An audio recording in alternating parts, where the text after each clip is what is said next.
Dieu nous dit qu'il fait toutes choses nouvelles. On ne se souviendra plus du passé, donc une invitation à regarder toujours en avant, de demeurer dans l'espérance, de demeurer dans la foi. Dieu est en train d'agir dans nos vies.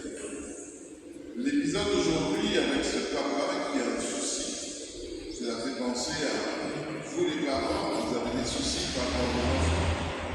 Voici qu'il va faire une demande particulière. Seigneur, mon enfant est malade, bien. Jésus dira une phrase qui est quand même particulière. Est-ce que vous allez passer votre temps à demander des signes? Mais lui, cet homme, il ne se dérobe pas, il n'est pas vexé, parce qu'en fait, la seule chose qui importe pour lui, Seigneur, je viens avant que mon fils ne meure. Et Jésus lui dit une chose très simple. Va, mon fils, va justement, il est vivant. Et cet homme s'en va. C'est ce qui est extraordinaire. C'est qu'il croit. Nous, on a tendance à rester encore là un peu en demandant encore des signes. Tu as dit ça, mais est-ce que cet homme, il parle, il croit, et il s'en va. Ensuite, quand les serviteurs vont lui confirmer que son fils est vraiment vivant, lui va vérifier, justement, demander de vérifier l'heure, en fait. Et il va dire, mais c'était à cette heure-là, Jésus lui avait dit, ton fils est vivant. Et on dit, nous sommes dans l'évangile de Saint Jean, il trouve lui et toute sa maison. Ça implique que, mine de rien, cet homme a dû ouvrir la bouche, faire un témoignage de foi. Parfois, frères et sœurs, on se tait. Dieu accomplit des merveilles dans nos vies, on garde ça pour nous, on se tait, on ne témoigne pas.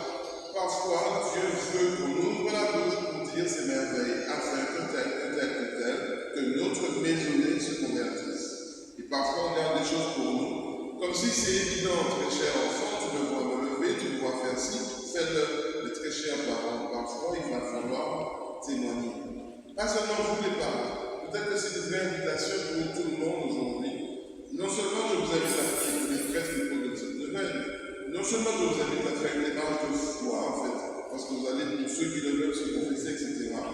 Mais ce sera l'occasion pour nous, finalement, de dire à Dieu, accorde-moi la grâce de véritable témoignage, pour que ceux qui entendront ta gloire se convertissent et croient. Que la Vierge Marie, frères et sœurs, intercède pour chacun d'entre nous. Je vous salue Marie, pleine de grâce. Le Seigneur est avec vous. Vous êtes bénie entre toutes les femmes, et Jésus